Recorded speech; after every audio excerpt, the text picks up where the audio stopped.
Welcome, everybody. All the people who have the cleaning responsibilities are here today, I see. I want to begin by introducing myself. Darlene Berry, longtime middle school teacher. So if I start treating you like you're in 8th grade, I apologize in advance. I also want to put out there into the world, I am one of 3 Green Team chair people.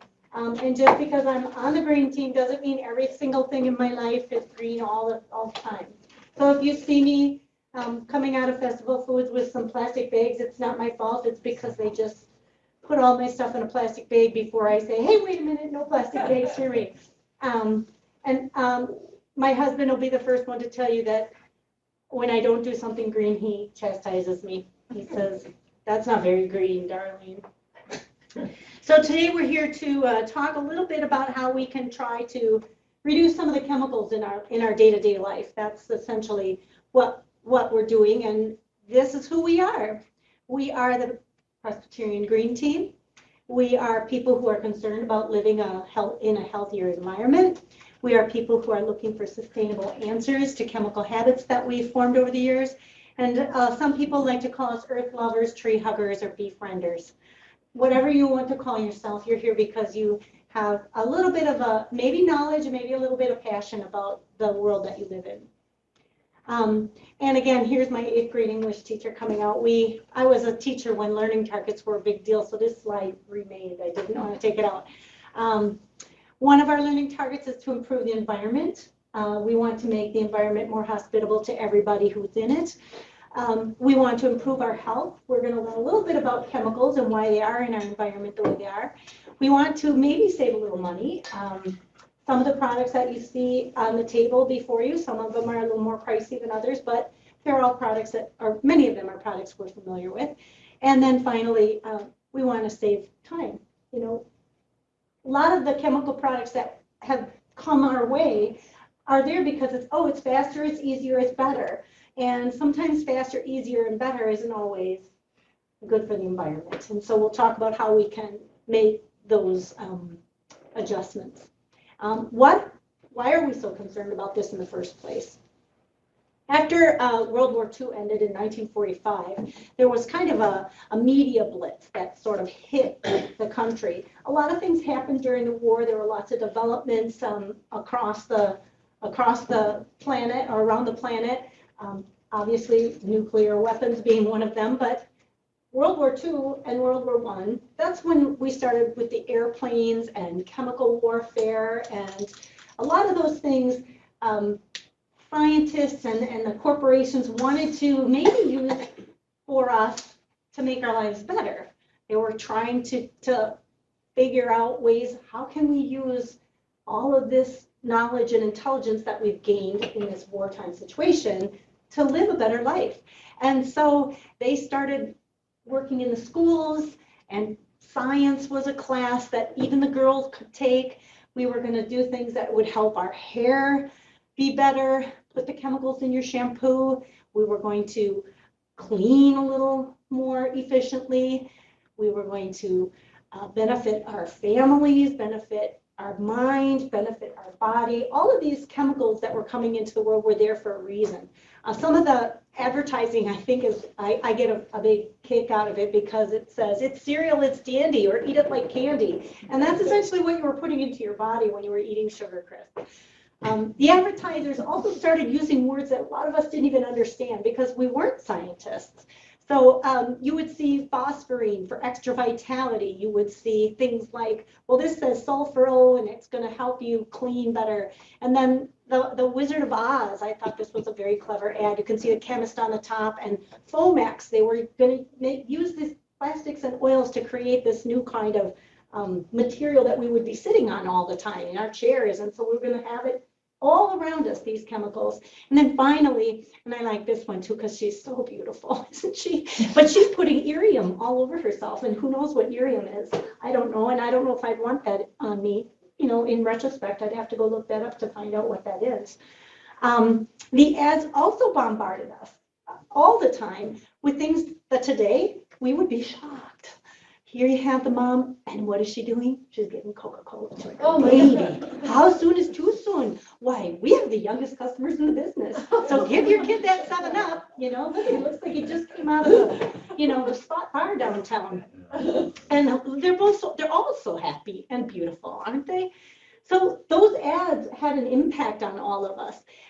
We got so accustomed that we would look out at our plants and boom, there they are, being covered with chemicals, keeping the bugs away. We were so excited that this is actually an actual photograph, and it looks like the kids are celebrating the 4th of July, but actually they're chasing a DDT truck through the neighborhood that is spraying for mosquitoes. And they're like, woohoo, let's go run in the smoke. Let's see how that goes with it for us. And where are those kids today, right? All down the block. Those chemicals ended up in our food as colorants, things that would be preservatives. I don't know what metabisulfate is.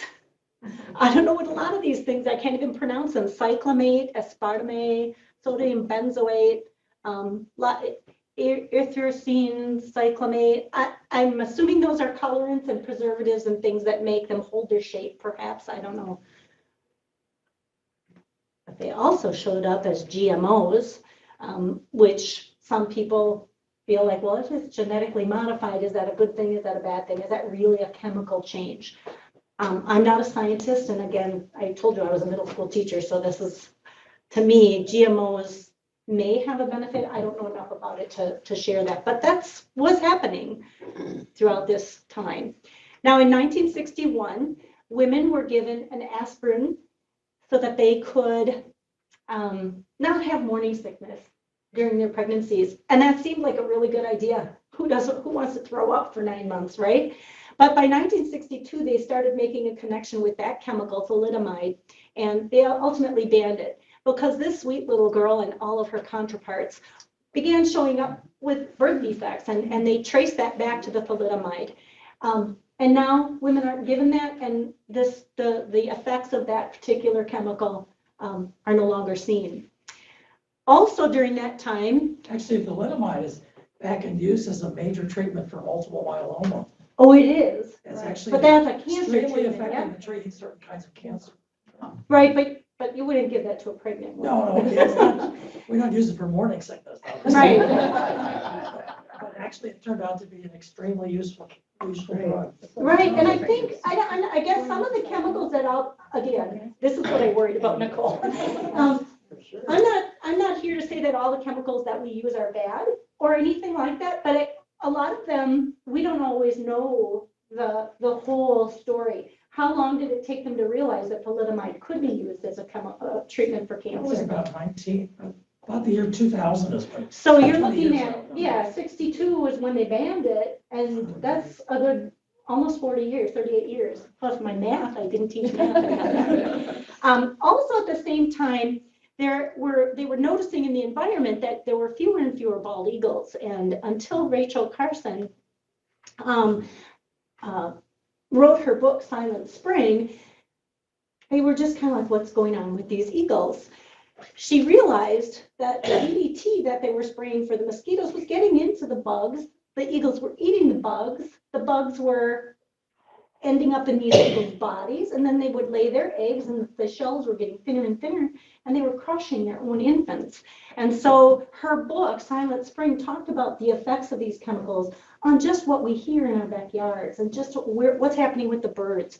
And so ultimately, in 1962, DDT was banned. Now, that's the early 60s. It took another 8 years before the Environmental Protection Agency was actually developed and began to take a look at all of these things.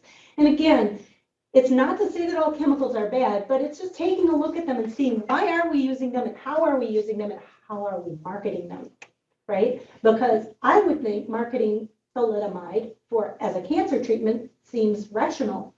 That seems like something we would want to happen. But maybe not for morning sickness. So we just, the EPA is responsible for those kinds of things. Now, from the 1980s to today, a lot of things have been happening.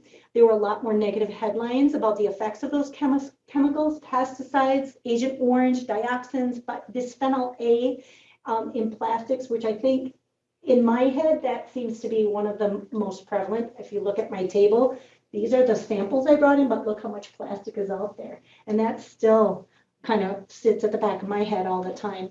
Time magazine reported in 2019 that they now have a new method for testing for BPA, but they're still finding that there's 44 times the level of toxin as the older tests were saying. Yeah. What I read or heard was that they've stopped, for the most part, stopped BPA. But they went to a different form. It's a relative of BPA. Mm-hmm. So are we in the clear? I don't know. Yeah, again, it's something that people like us who are concerned, we just really need to be aware of that, and we need to be, if we find something out, we need to share it with other people. Right. Like, I'm always talking to my girls, they use an inordinate amount of plastic bags, and can't you use reusable containers? I'm constantly on their case about it. And they are younger, and maybe aren't, they don't know a lot of people who have passed away or who've had symptoms or problems, although they are finding that. I really feel like it's kind of I'm in a position where I want to tell people what I know, and they're not always really interested in hearing. I'm real happy to see that you guys are interested in hearing. I don't know that much, but what I know I can share. The Organization for Economic Cooperation and Development reported in 22 that plastic consumption has quadrupled. And as I said, my kids are doing it. When I go to festival, they fill my bag and fill my bag and fill my bag. And unless I'm standing right there and go, I turn around and now there's 19 plastic bags in my cart. Even if I've got a bag of bags on my shoulder, they used to ask, paper or plastic, they don't anymore. You have to say that. And then finally, over the last 10 years, humans are producing and consuming more plastic than the entire 20th century. It's just, we can't quit plastic. I don't know what that's all about. We have this cute little baby, and that sticker seems to be the only thing that we use to protect it. How many of you remember this little guy, Mr. Yuck? Yeah, so Mr. Yuck is really, we would just say, okay, just if it has a green sticker on, don't touch it. But they're still, there they are crawling around in our cabinets, and I don't know, I used to put those little locks on my cabinets, which is a good thing, but wouldn't it be better if we didn't even have to worry about it? They could just go in there and play, keep that stuff higher. On the topic of plastic, the other thing is the number of items that have food in them that are meant to be put in the microwave. And I have a policy of mine that it's glass. Mm-hmm. Or paper. Yeah, or some form of a hard surface or something like that, but never. And I remember Eat anything when my with children were plastic. small, that's how I fed them. I put the little plastic bag in, filled it with a little formula. I put the whole thing in the microwave. I was just dumping that bisphenol A down their throats, So people are Between still Charlotte and using Henry, them. They switched, that's when the BPA Yeah. stuff came out, because I switched bottles. We got recalled, if you bought stuff within a certain time frame, that I could send it back, and that they would send me ones that didn't have the BPA in it. So I remember switching all the bottles were plastic, and I know some people switched right away to glass, but I was like, I cannot handle glass bottles. Well, my mother always had glass, and now my daughters have all glass. Yeah. So it's sort of, in the blurb, I said some of those things that were old are now new again. And we're going to talk about some of the older products that some of you might recognize on the table, and how some of those are coming back into the public realm, because people are realizing that they weren't that bad to begin with. But look at all that plastic. Oh, it's just everywhere. We just can't get it away. We say we're going to I'll just throw it away, but there really is no away. It doesn't just end up in the landfills. It ends up everywhere.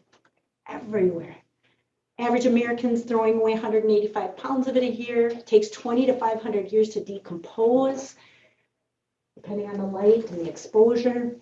The chemical residue from plastics just doesn't go away. It'll last a long, long time. And except for the small percentage that is incinerated, which then it ends up in the air, every piece of plastic that was ever made is still there, still in the environment.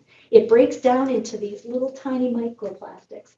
I think I coined a new word because every time I type it, it comes up as a misspelling or it's not a word, but I call them micropollutants because they're in the water, the fish eat them, and then when the fish eat them, then we eat the fish, and then it goes into us, and then, we, excrete it, and it goes back into the system, and they just keep going through. So there's three main types. Sue and I did a little research. There's three main types of microplastics. They break small, and they say, oh, there's nothing in there, but it's all still there. It's a kind of an oil compound. So there's styrene monomer, styrene dimer, and styrene trimer. I think those are oil compounds. I really don't know. Those are the words that came up. And both Sue and I were like, whatever that is, it's going into all of us. Like synthetic oils, you mean?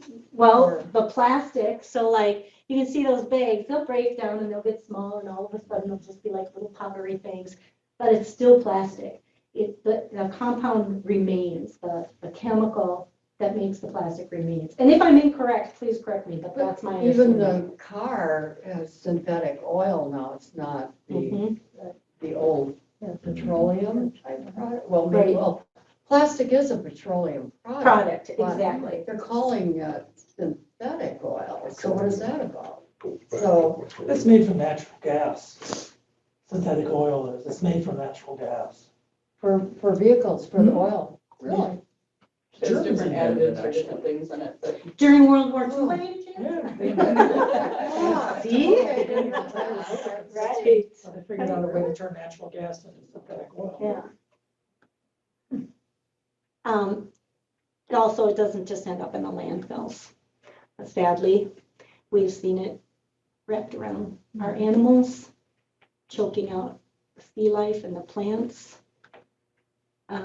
It ends up just in our waterways, and it's being eaten and processed and killing so many things.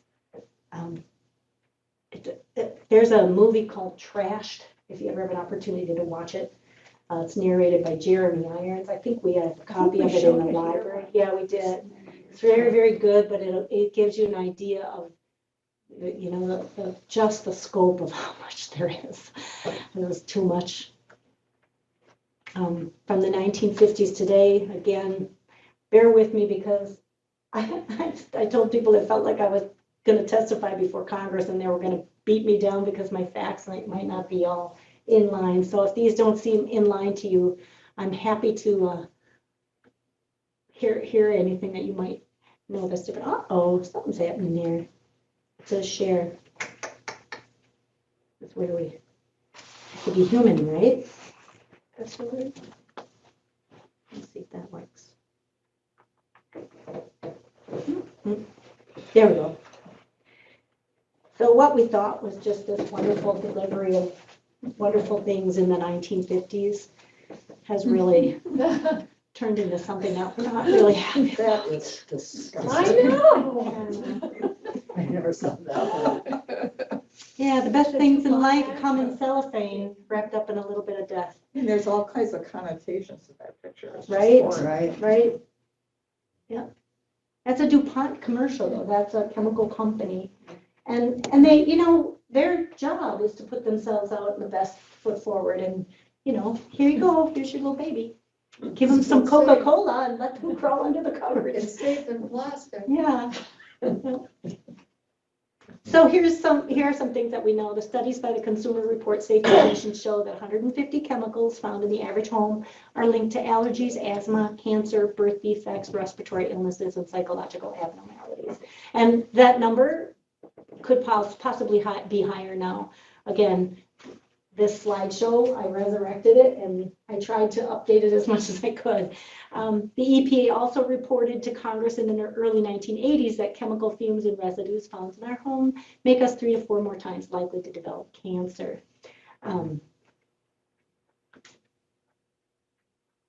This is the beauty industry, which I think is very interesting to look at.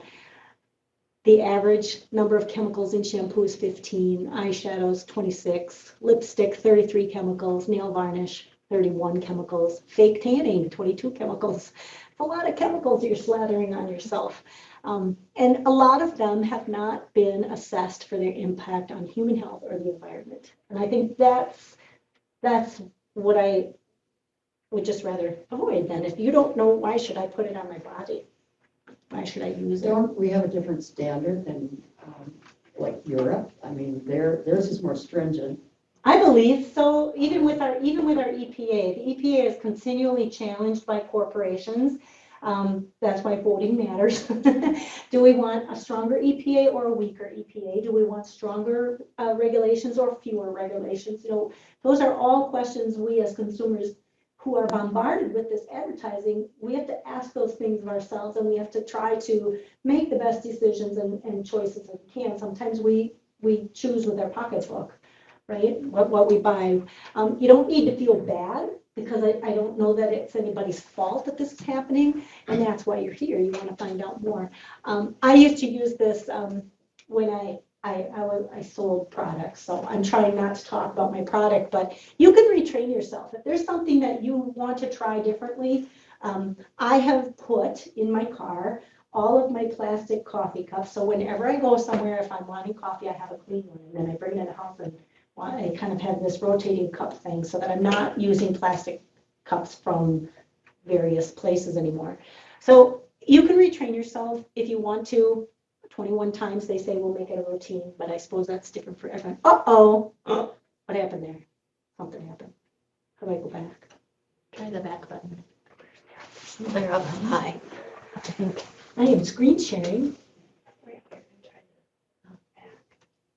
Oh, you're so smart.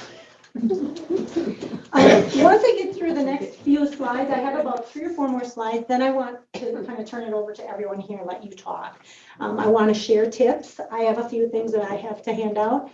I want to encourage green living. I'm assuming many of you already try green products. I want you to educate your children, like I try to, I really do. They're their 30s and it's a hard road to hoe.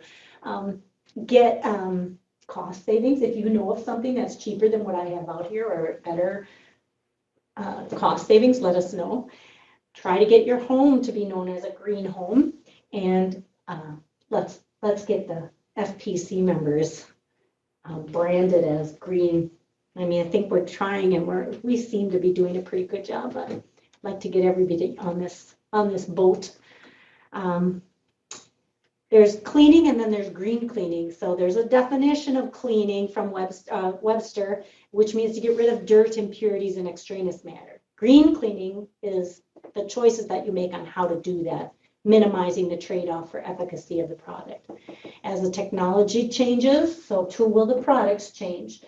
Some of them are tried and true. Vinegar is still vinegar and it still works, but there are people that are incorporating vinegar in different ways in their home. Green cleaning products will utilize oils and essences and non-toxic chemicals of plants to effectively clean. That's kind of what the difference is. No matter what you're wiping down, whether it's a counter with water and soap or a natural cleaning wipe or a disinfectant wipe, you're cleaning. That's what's happening. These cleaners can be room specific. They can be fixture specific, you know, your toilet, your shower, your bathtub. They can be surface specific, your tiles, your marble, granite, wood. And most of the time, you don't need to spread harmful chemicals around to get something deep down clean. And then I was talking about the difference between sanitizers and disinfectants with a few people earlier, because with the COVID coming around, everybody's kind of went on this, got to get it clean. Sanitizers are regulated by the EPA, as are disinfectants. They have to be tested against specific bacteria and germ, and they might require a specific amount of time to kill the germs. However, a sanitizer will reduce the germs and either kill or remove the bacteria to a safe level, and they're often used in food service settings. That's what a sanitizer will do.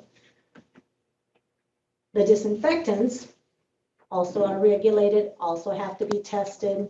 They also require a specific amount of time to kill the germs, and that's indicated on the product label. These wipes, like the wipes that we like to get, Lysol wipes, and we wipe the table and then we go, yay, or we're in a restaurant and they go, and then they go like that, and they're like, here, now eat your food. If you look closely on those bottles, you will learn that in order for it to be disinfected or even sanitized, that surface needs to remain wet 6 to 10 minutes. Wet. So like if you are going to wipe with a Lysol wipe, first of all, it has to get wet, and usually it doesn't. It just kind of gets that little smear on it. And then it has to stay wet. You can't wipe it off. And that does not happen in a restaurant. That does not happen when we use those wipes. I don't like to have them. I did bring some 7th generation there, but so we could look and kind of compare, and we can do that maybe later. But I just want to add, Charlotte, for her 6th grade science fair project, compared Lysol wipes to another product that I love. But when you read the directions on Lysol wipes, it also says only in one direction and do not go back. So like when you just did this, yeah, like that's how everyone uses those kind of things. You're just spreading smearing it it around. around. Whereas it's wanting you to like go in one direction and like, I don't know, it's interesting. Oh, because to you're actually pushing read it the all to this. directions. Yeah. Right, Who does that? right. Who does that? Yeah, That's we're right. like, oh, it's convenient, I'm just gonna wipe this down, but you know. So you do actually have to read the directions, and you do have to know the difference between whether you're disinfecting or sanitizing. And that's the asterisk next to kills 99% of bacteria. if I you think do it says right on the exactly top of way. the bottle there's a little greenwashing, which we'll talk about in just a minute. So it says, this one says kills 99% of germs botanically. But then when you go and you read how that happens, it's Yeah. a little sketchy. The disinfectants will kill a larger variety of microorganisms than sanitizers do, including things that are effective against COVID-19, if they're used properly. I think the last one, it says they might have a high alcohol content that helps break down cell proteins. So I'm not sure if that refers to the cell proteins in our body or the cell proteins like from chicken grease and that sort of thing that on your counter. Both. Both, yeah, I suppose both. But I think it's worth noting that there is a difference between those two words.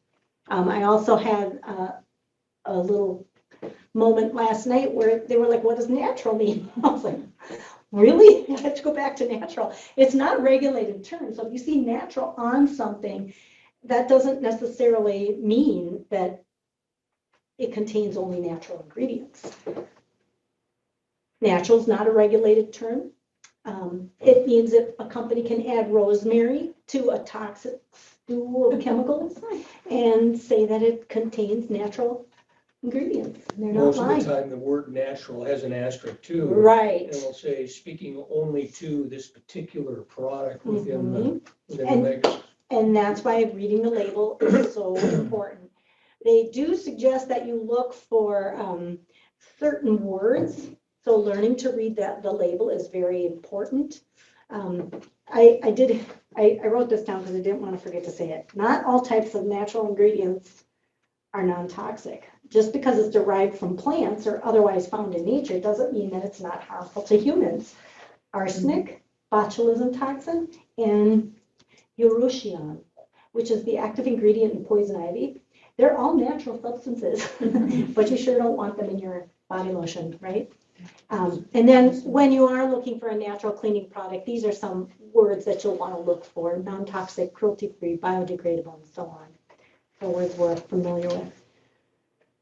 And then I keep telling you to look at the label, but there is this phenomenon known as greenwashing, which we've talked about a little bit, you and I have. It is real.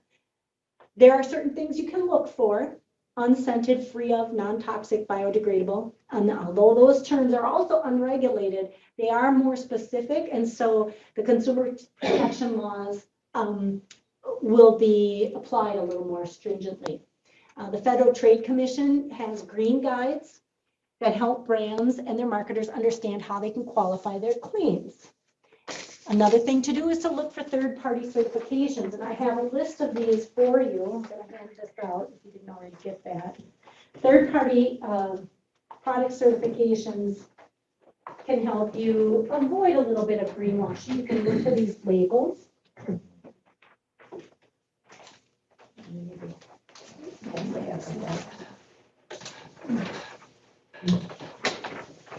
Thank you. And that means it's been thoroughly tested and it's found to meet rigorous industry standards for things like environmental impact, chemical use, and sustainability in their packaging. Now, when you switch to natural choices, things change a little bit. The hardest part is getting started, knowing what to recognize. But if you do this, you can look forward to using a little extra muscle.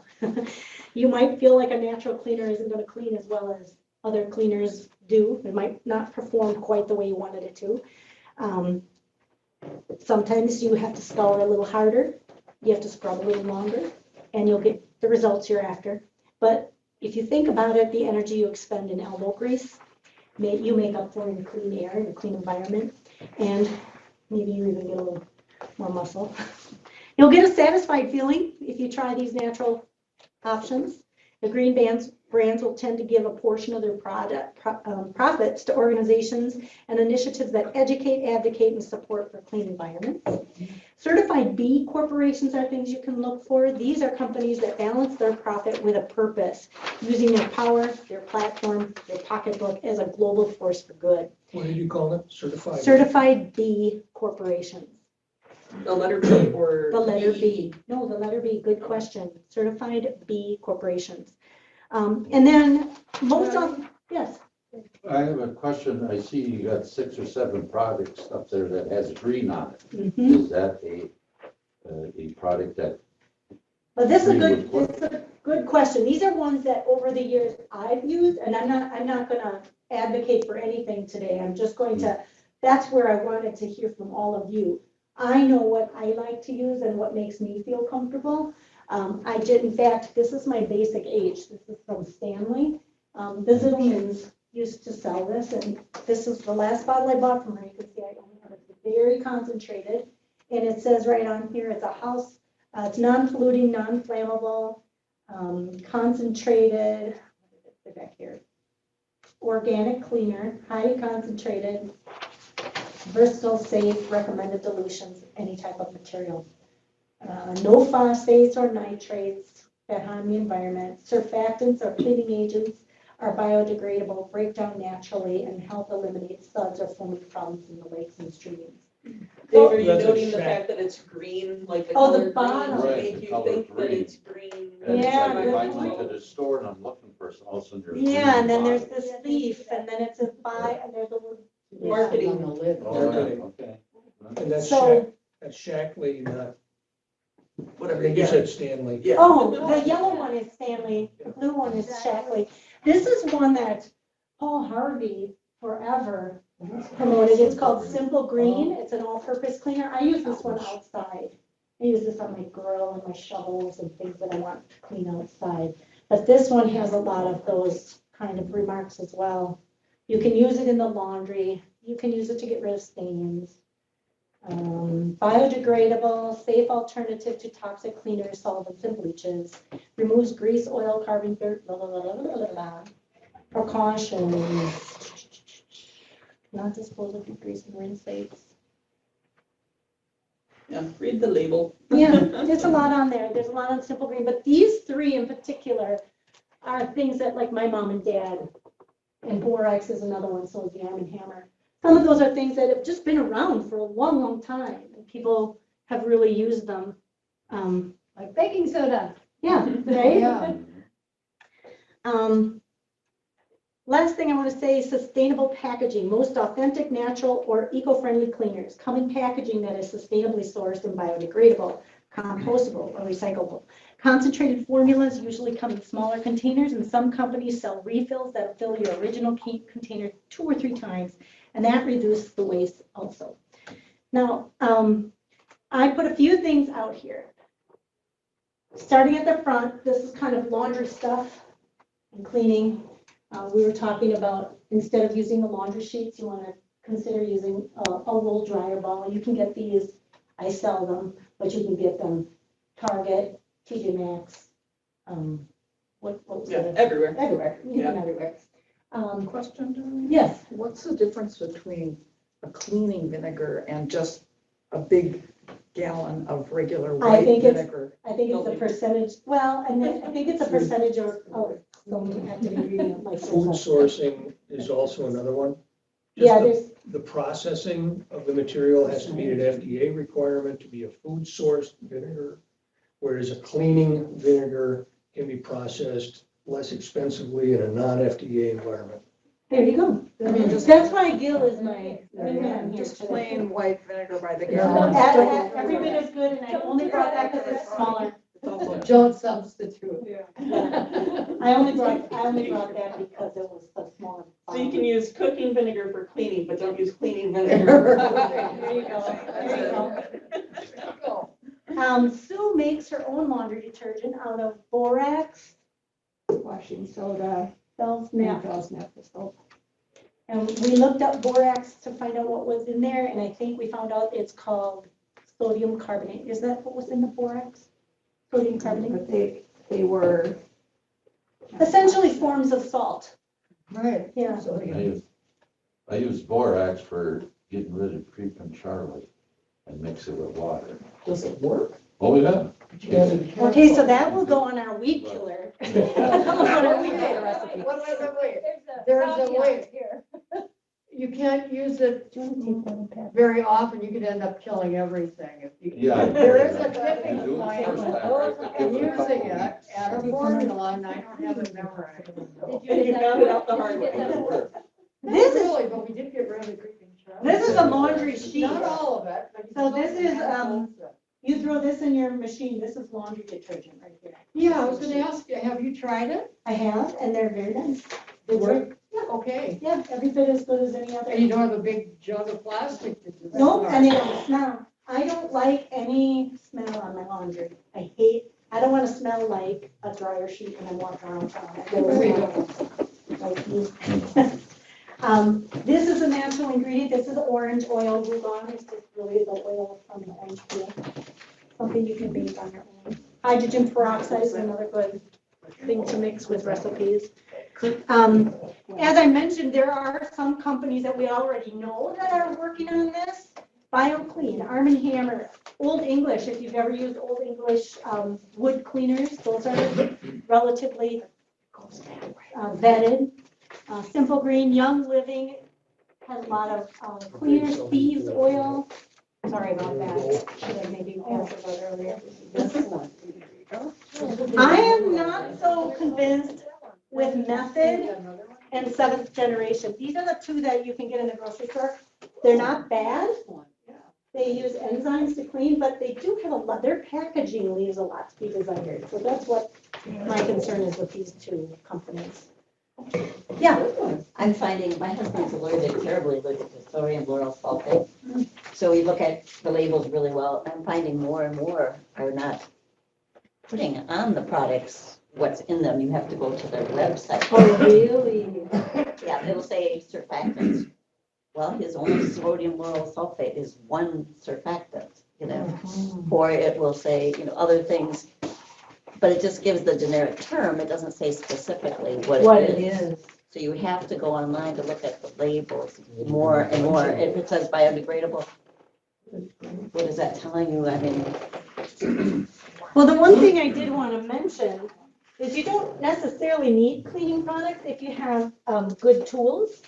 So I am a big fan of hot water and then either a cotton towel or a cotton cloth. One of the ladies in church, I think, makes these. And then a good polishing cloth. This is a microfiber polishing cloth. Now, we were talking about cleaning windows earlier, and everyone's like, oh, I have this recipe for window cleaner. I have another thing. And it's like, don't even use it. Use hot water, a good towel, and a good wipe. Now, when I worked for a cleaning company for the longest time, and ironically, I cleaned a dentist office. They told me only clean mirrors and windows with newspaper. Okay, and this to me is a better option than newspaper because I don't have to have newspaper lying around my house. So if you can find a good polishing cloth and a good microfiber, That's what you need to clean windows. That's all you need. And hot water. You don't need a window spray. You don't need a simple green. You don't need any of that. So the fewer cleaners you have, or the more you use hot water, the better off you're gonna be. In my opinion, that's the way I feel about it. That doesn't mean I don't have cleaners, obviously I have them.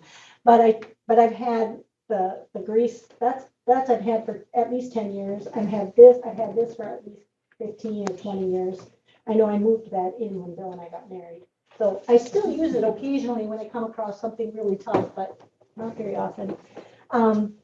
When I clean myself, I use a bamboo toothbrush.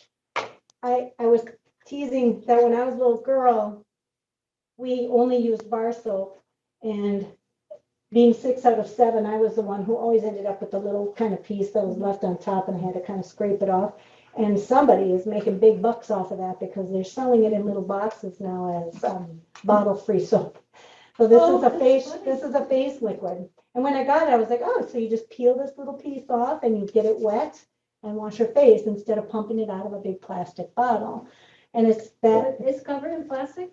No, this is just a tiny little sheet of soap, like the piece that I used to scrape off the soap thing in the house when I was a little Clean kid. that, Yeah, the soap dish. yep. Yep.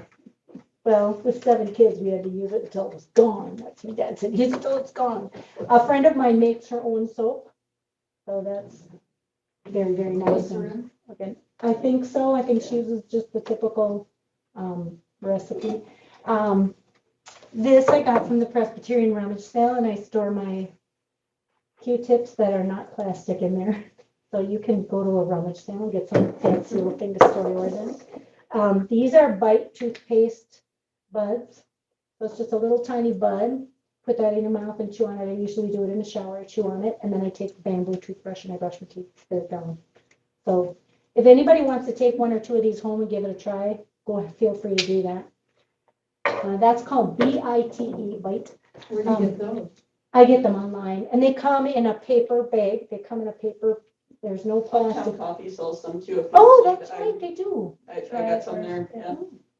And then I have this little metal floss container because I don't want the little plastic, they have these little flosser things, so much plastic, but this little guy is metal, and you can get other variations on that too, polyfloss. This is very old school. This is what my dad and mom had, right? Same with razors.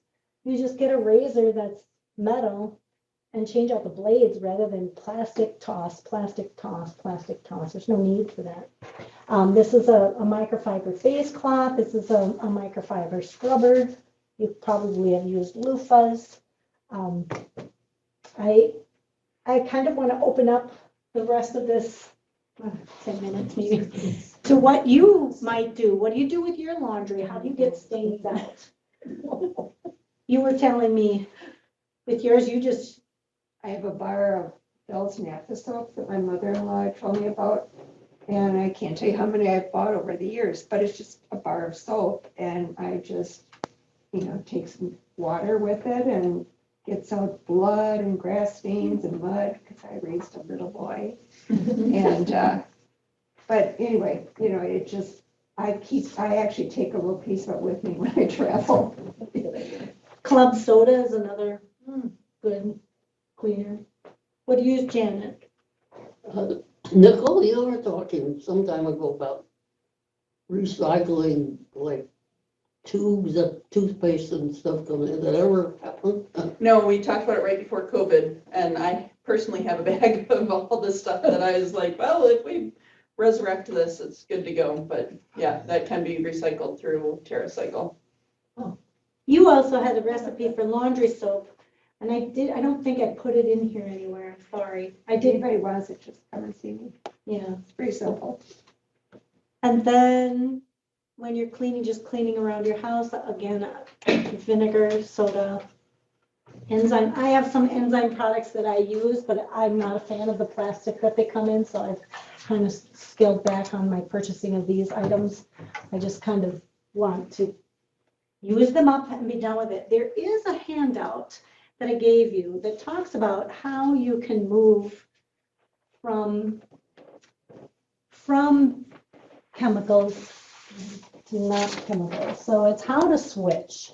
You can do a monthly swap, replace as you go, prioritize and replace, and do a complete overhaul. I'm the replace as you go. I'm gonna use these up and then I'm not gonna purchase them anymore. It's on the back of the third party. Yeah, the third party. So it's not stapled, No. it's just an individual sheet. But this kind of gives you an idea of how to go about turning your life into a more green life. So I don't sell anything, so I can talk from the heart, right? Can I talk from the heart? Okay. I don't know, can you?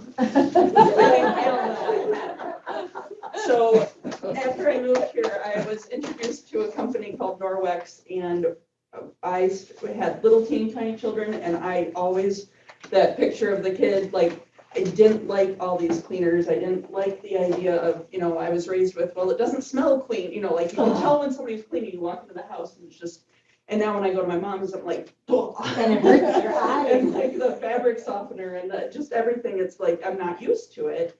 But to me, there's not a smell of clean. But I started with the microfiber cloths, and like now I have like a little cloth in each one of the bathrooms that the kids know to clean everything with. And so like I said, Charlotte did this 6th grade science fair project. We cleaned the desks in a 6th grade classroom and the computers, and we did half of them with Clorox wipes and the other half with Norwex. And she did the whole testing. What we found was that it was completely similar as far as like we had, our oven was used for samples, little petri dishes for long to watch the growth. But so when I was explaining all this to my mom and telling her how I wipe down the, I don't, not inside, well, kind of inside the toilet, but I'll use the same cloth to clean the outside of my toilet, the rim of the toilet, the seat, the sink, all the, the floor, everything, and just keep rinsing out. And she's like, well, your sink has to be so dirty and has to be so gross from, she's like, sure, it can clean it, like, because the cloth is actually picking up that stuff. It doesn't have to remain wet.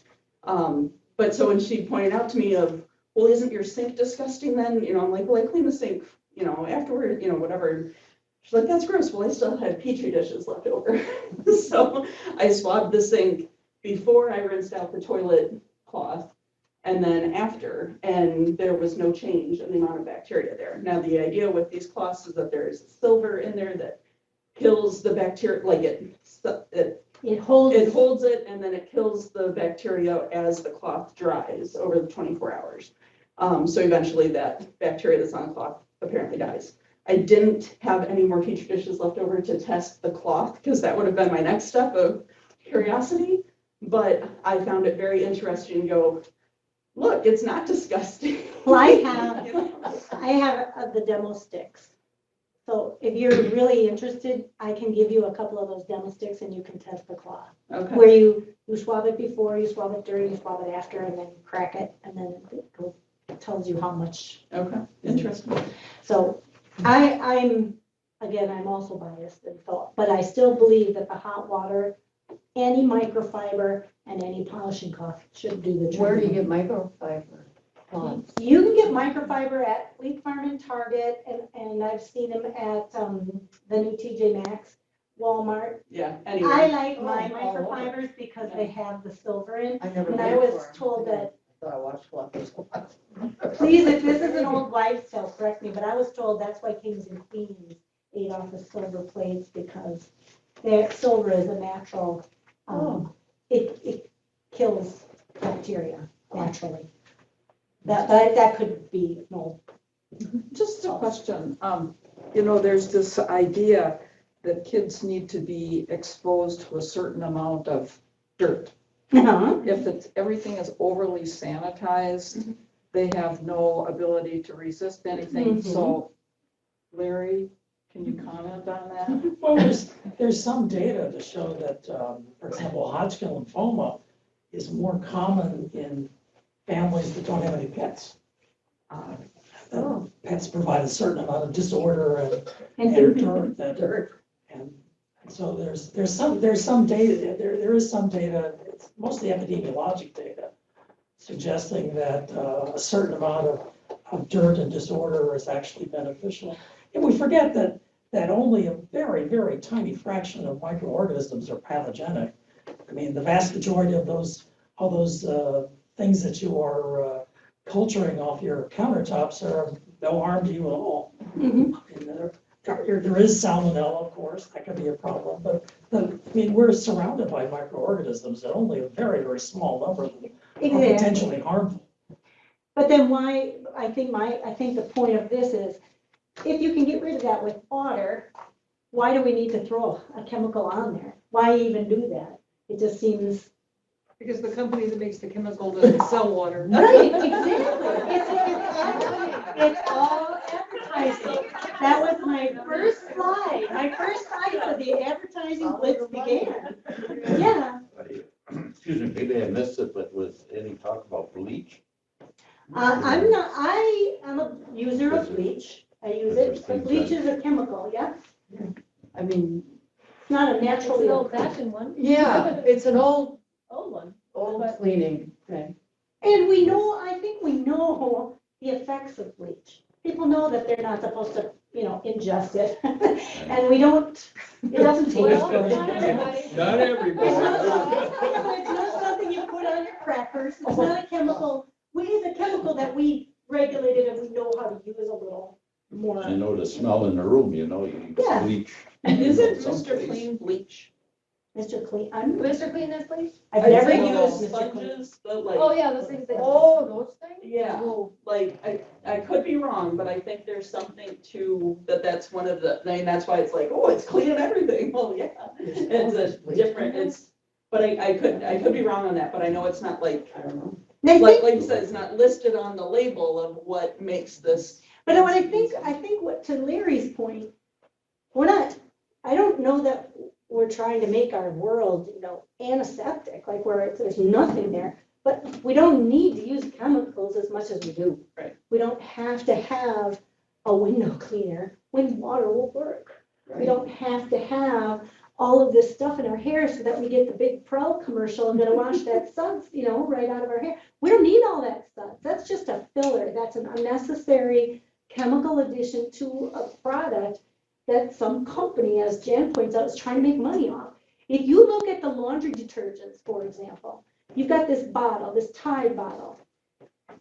There's probably this much of what's in there is gonna clean your clothes, and the rest is animal fats and fillers. It's just, and water. Water. Really, this is what you need to clean your clothes, this much of that. You don't need a big plastic bottle, and you don't need all those chemicals. That's not to say I don't wanna clean my clothes, and it's not to say that, there are some chemicals that are useful even with thalidomide in it. I'm so happy to know that. That makes me feel good. So I Being an guess, informed consumer. yeah, being informed and just trying to understand that, if you can make a greener choice, make a greener choice. Now, there are co-ops in Stevens Point, Madison, Ashland, where you bring in your container and they'll fill it for you with shampoo that's a good shampoo, or if you must have a cleaner, they'll have cleaners there for you. But I don't know that that's always necessary even. I have this I call it patio life because back. I get really frustrated when I go places and they have like plastic plates and plastic forks and plastic knives, and I'm like, why can't you just, I've got beautiful silverware and I've got beautiful glass dishes. If you break a glass dish, that's no skin off my back. But I would rather you break my glass dish than throw all that plastic away. I really would. I'd rather not see that. There's a lot of natural plants that'll keep our patios better for us in the summer. We can use a cloth table cover instead of a plastic one that we're gonna throw. And then they go, oh, you don't have to clean, you just throw it away. You're still cleaning. You have to take the tablecloth off and throw it somewhere. Why not throw it in the laundry and just wash it? I just, some of that, whenever I put cloth napkins out for people, they'll look at me. And I'm like, yep, but it's clean. I mean, it's not dirty. And when you make it dirty, I'll clean it again. So it's just a mindset. Sue and I talk a lot about our mindset. We have to almost take all that advertising and that not greenwashing, chemical washing. And we just have to ask ourselves, is it really necessary to do it that way? Is this flower a weed or is it a different kind of flower? You know, why are we throwing a chemical on? You said you use borax to get the creeping Charlie out. I don't like creeping Charlie either. I want it. My grandson asked me during the pandemic, Oma, why is this one a weed and that one's not a weed? And then I started saying, well, a weed is a plant that grows where you don't want it to grow, and certain things go here and certain things go there. And then I thought to myself, as I was saying it, I thought, that's kind of racist. It's really a racist concept. You get to go here, and you get to go there, and never the twain shall come together. Why? Why is that? We need to really think about what's in our head and how we're putting things together, and what we think of as beautiful and what we think of as clean and what we think of as useful in our lives. Composting, I threw that in there. I found a book about manure. The whole first chapter is just on manure. And then I got a whole our garage full of stuff put in the garage compost sale. when I can get out there. I should say that Marshfield has approved no mow May, and our green team is going to be promoting no mow May.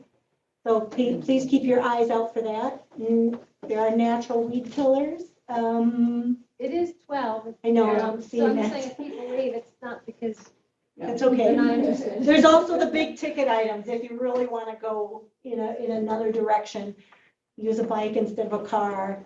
If you're physically unable to do that, maybe an electric bike. Think about solar panels, hybrid vehicles, electric vehicles, and so on. I think that's my last slide. Crazy.